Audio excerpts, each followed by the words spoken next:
डरावना सच। नहीं पापा, इन ताई जी को जाने को कह दो। हम कभी गांव नहीं जाएंगे और ना ही मैं अपनी छोटी बिन्नी को ले जाने दूंगी। पापा, इन्होंने और दादी माँ ने ही मुझे मारा था। ऐसा बोलकर प्यार करती हुई रजनी ताई को गुड्डी ने दूर झिड़क दिया। 4 वर्ष की नन्ही गुड्डी के मुंह से ऐसा सुनकर सब हैरान हो गए। यूं भी गांव से आए हुए उन्हें लगभग 6 साल हो गए और गुड्डी को लेकर तो वह गांव लगभग 2 साल पहले ही दीपावली पर गए थे। फिर गुड्डी को किसने और कब मारा? गुड्डी तो बाहर चली गई थी, लेकिन आइए आपको इस परिवार के बारे में कुछ जानकारी दूं। गांव में रजत चौधरी, जो कि गुड्डी के दादाजी थे, बहुत प्रभावशाली और अमीर व्यक्ति थे। उनके 2 बेटे दिनेश्वर चौधरी और राजेश्वर चौधरी की शादी भी पास के गांव के बड़े जमींदार चौधरियों के यहाँ ही हुई थी। दिनेश्वर चौधरी के 2 पुत्र हुए। तीसरी बार जब उनकी पत्नी रजनी गर्भवती हुई तो समीप के अस्पताल में ही लिंग जांच करवाने पर पता चला कि इस बार उन्हें पुत्री रत्न की प्राप्ति होने वाली है। क्योंकि गांव के चौधरियों की नाक का प्रश्न था, इसलिए बड़ी चौधराइन और रजनी की भी सहमति से गर्भपात करवा दिया गया। यह सब देखकर छोटी बहू प्रिया बेहद घबरा गई और किसी तरह से अपने पति राजेश्वर चौधरी यानी कि गुड्डी के पिता को लेकर शहर में आ गई। शहर में प्रिया की बहन और उसके पति रहते थे। उन्हीं की कोशिशों से राजेश्वर को शहर में नौकरी मिल गई थी। राजेश्वर चौधरी ने भी अब शहर में ही नौकरी ज्वाइन कर ली थी। यहीं शहर में ही उनके घर में गुड्डी का जन्म हुआ। लड़की होने की खबर सुनकर ना तो रजत चौधरी ने उन्हें गांव में बुलाया और ना ही उनसे मिलने के लिए आए थे।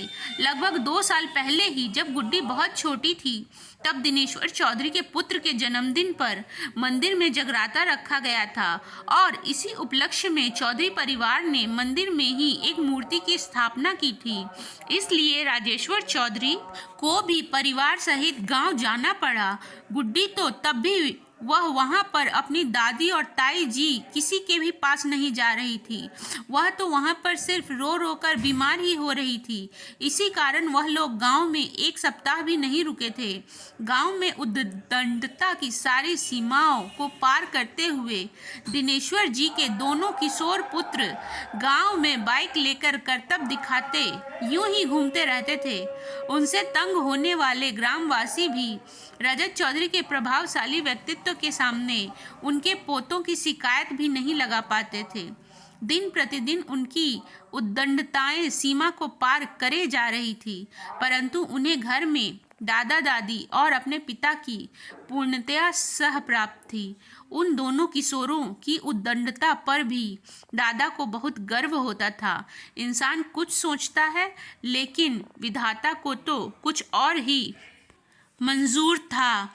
लगभग 6 महीने पहले जब वह दोनों किशोर गांव के पास रेलवे क्रॉसिंग पर बाइक से अपने करतब दिखा रहे थे, तो मालूम नहीं कैसे अचानक से द्रुतगामी रेल आ गई और वह दोनों किशोरों और बाइक को रौंदते हुए उनकी जीवन की लीला वहीं समाप्त कर दी गई। उनके जीवन के साथ रजत चौधरी के घर की रोशनी भी चली गई थी। जंगल की आग के जैसे जब यह खबर पूरे गांव में पहुंची, जिस किसी ने भी यह खबर सुनी वह बेहद दुखी हुआ। प्रिया और राजेश्वर भी यह खबर सुनकर गुड्डी को शहर में ही रहने वाली अपनी मौसी के पास यानी प्रिया की बहन के पास छोड़कर गांव गई थी। पूरे गांव में मातम पसरा हुआ था। अब लगभग 3 महीने पहले ही प्रिया ने दूसरी पुत्री को जन्म दिया था। सासू माँ भी शहर ही आ गई थी और अब वह राजेश्वर जी पर दबाव डाल रही थी कि चाहे तो वह भी अपनी नौकरी छोड़कर गांव में आ जाए या अपनी एक पुत्री को उन्हें गांव में ले जाने दे। दोनों किशोरों की मृत्यु के बाद गांव में इतनी बड़ी हवेली अब खाली खाली लगती थी। पुत्री के समय गर्भपात करवाने के कारण, शायद आई कुछ कॉम्प्लिकेशन के कारण, रजनी भी अब फिर मां नहीं बन सकती थी। घर में फैले दुख, अकेलापन को दूर करने का चौधरी परिवार को अब यही रास्ता दिख रहा था कि उनके बेटे राजेश्वर चौधरी का परिवार अब गांव में वापस आ जाए। वे अब किसी भी सूरत में उनको या उनकी एक बेटी को गांव में अपने साथ लिए बिना नहीं जाना चाहते थे। राजेश्वर चौधरी गुड्डी को उनके साथ भेजने की सोचते इससे पहले ही गुड्डी गुस्से में भरी हुई चिल्लाती हुई नजर आई और बोली, पापा, इन लोगों को यहाँ से जाने को कह दो। इन लोगों ने ही मुझे मारा था। ये लड़कियों को मार देते हैं। मैं अपनी छोटी बिन्नी को भी नहीं ले जाने दूंगी। यह दोनों इसे भी मार देंगी। रोती रोती गुड्डी रजनी ताई और सासू माँ को धकियाती जा रही थी। प्रिया ने किसी तरह से गुड्डी को संभाला और बिन्नी के पास अपने कमरे में ले आई। सब चुप थे। रजनी और सासू माँ को याद आ रहा था जब वह समय जब लिंग जांच करवाने के पश्चात उन्होंने डॉक्टर के मना करने के बावजूद भी कि अब काफ़ी समय हो चुका है, गर्भ में बच्चा अब काफ़ी बड़ा हो चुका है, अब गर्भपात करवाना खतरे से खाली नहीं होगा। यह सुनकर भी किसी की ना सुनते हुए उन्होंने गर्भपात करवा कर ही दम लिया। उस समय की आई हुई किसी कॉम्प्लिकेशन के कारण रजनी भाभी कभी मां ना बन सकी। तो क्या गुड्डी वही बेटी है? ऐसा भी तो हो सकता है कि जब गुड्डी उनके साथ गांव गई थी तब उन लोगों के व्यवहार में गुड्डी को कुछ लगा हो जो वह भूल नहीं पाई हो। पर किस्सा सोचने में डरावना तो जरूर है, लेकिन यह भी नितांत सत्य ही है कि कुछ भी बुरा करो, यह तो मानना ही पड़ेगा कि वह सब परमात्मा की नज़र से नहीं छुप सकता और बुरे कर्म का फल हमेशा मिलता ही है। तो फ्रेंड्स, इसी के साथ हमारी ये स्टोरी यहीं ख़त्म होती है।